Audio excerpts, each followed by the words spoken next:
This video showcases raw power. A lot of good moves, but superstar running back O.J. Simpson didn't make this list. So here's a couple of nice runs from the Juice's 1974 season. His 270 carries led the NFL, but his best game was only 127 yards. 19 yards less than the 10th highest rushing yardage game of the 1974 season by Woody Green of the Kansas City Chiefs, whose 146 yards in Week 7 was a 3-year NFL career high. A rookie in 1974, he was a two-time All-American at Arizona State, where he ran for 1,182 plus yards each of his 3 seasons there.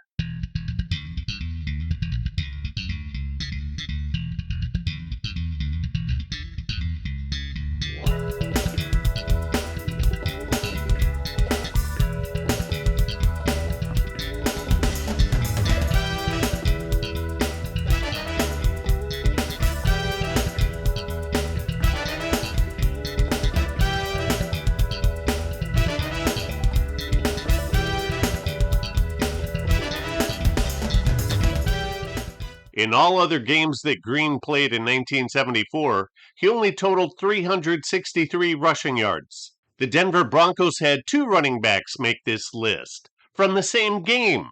Otis Armstrong had 146 yards in Week 11 against the Browns.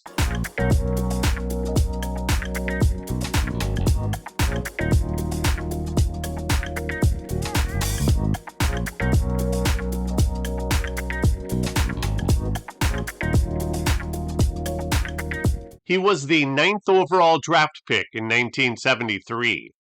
At Purdue University, he averaged 123.7 rushing yards per game.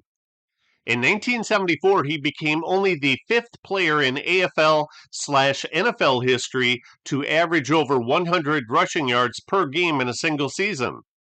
Jim Taylor of the Packers did it in 1962. Jim Nantz of the Patriots did it in 1966. O.J. Simpson did it in 1973, 1975, and 1976. His 1973 average of 143.1 yards per game is the highest in history.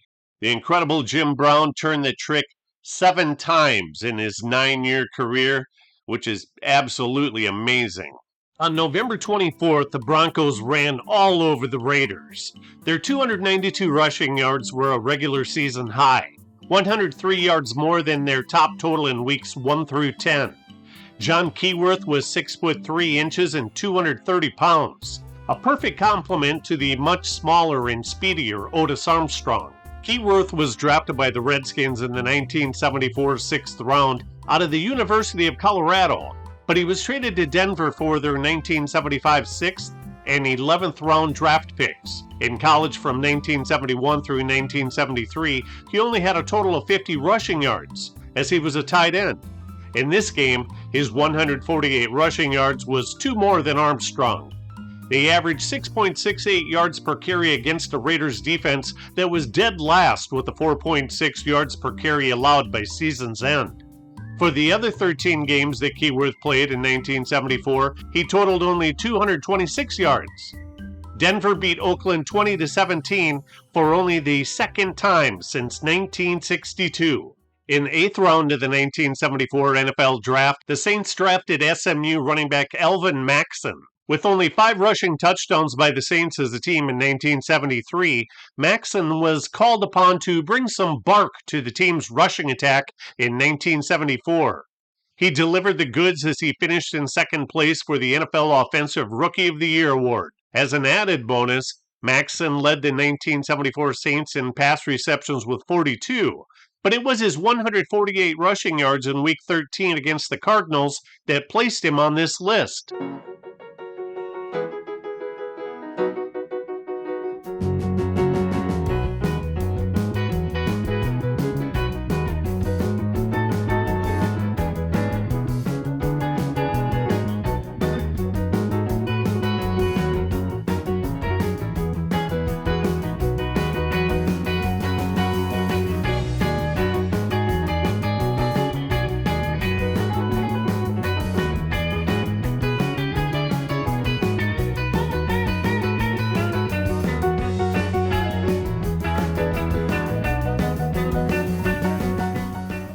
In 1978, he had the rare distinction of playing for 4 NFL teams, 5 games with Pittsburgh and 1 each with Tampa Bay, Houston, and the New York Giants. Lidell Mitchell tallied 151 rushing yards on 33 carries with a long run of only 17 yards in Week 10. Marty Domrese was the quarterback in the Colts' 17-10 win, and he was the reason that owner Robert Irsay fired head coach Howard Schnellenberger immediately after Week 3's 30-10 loss. Irsay was livid that Schnellenberger refused to pull an ineffective Domrese much earlier in the game than he did.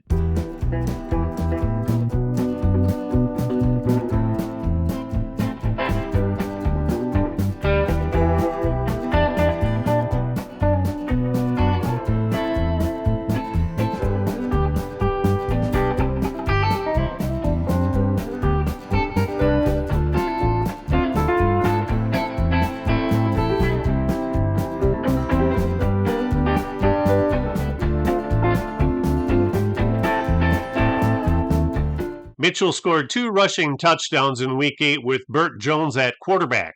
The reason that Domrese started at quarterback in Week 10 was because Burt Jones' scrambling ways got the better of him.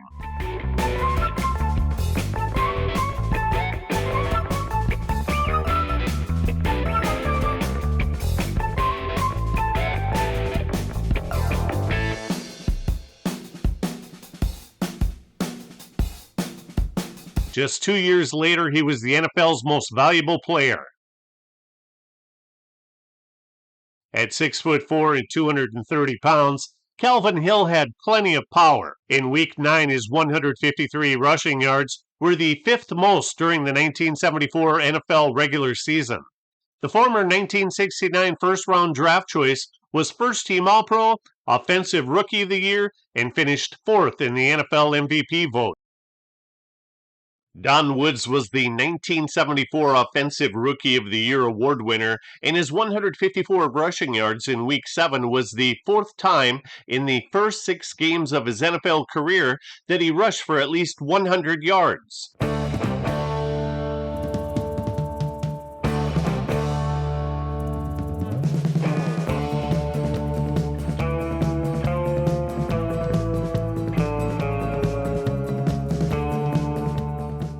Lidell Mitchell had 156 rushing yards against the Jets in Week 6's win. The Colts only had 2 wins for the entire season. Mitchell's 40 carries set a new NFL record.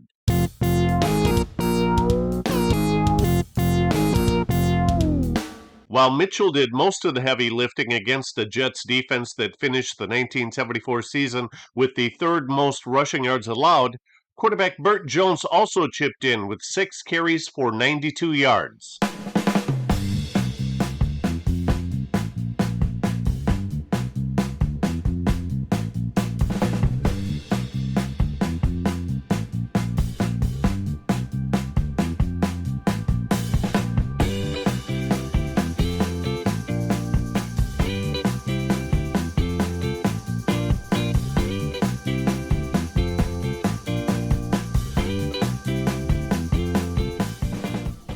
In Week 14 against the Jets, Mitchell set another NFL record for the most receptions in a single game with 13. Mitchell's 72 receptions were the most in the NFL in 1974. 3 years later, his 71 receptions were also the most in the league. Mitchell's Penn State backfield mate Franco Harris matched Mitchell's 156 rushing yard total in Week 10. The Steelers had 6 wins, 2 losses, and 1 tie entering the game, but they had a revolving door at the quarterback position. After Terry Bradshaw only completed 13 of 35 passes in Week 9, the job was handed to Terry Hanratty. But he played even worse in Week 10 when he only completed 2 of 15 passes with 3 interceptions.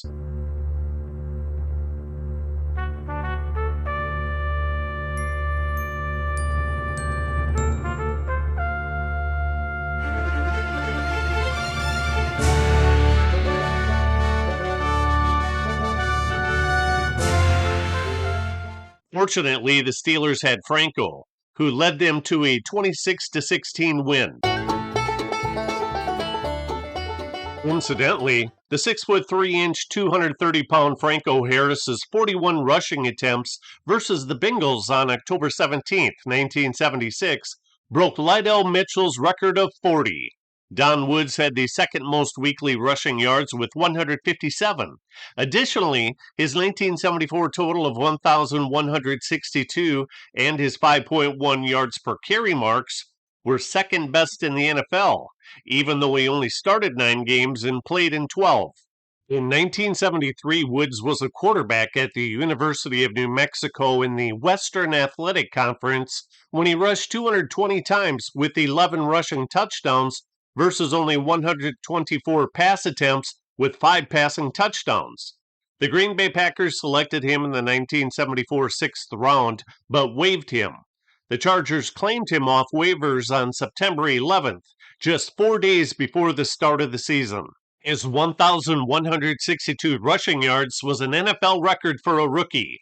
The top 1974 rushing game belongs to Otis Armstrong when he ran wild for 183 yards in Week 13. At year's end, he was the NFL's rushing leader and yards per carry leader, with 1,407 and 5.3 respectively.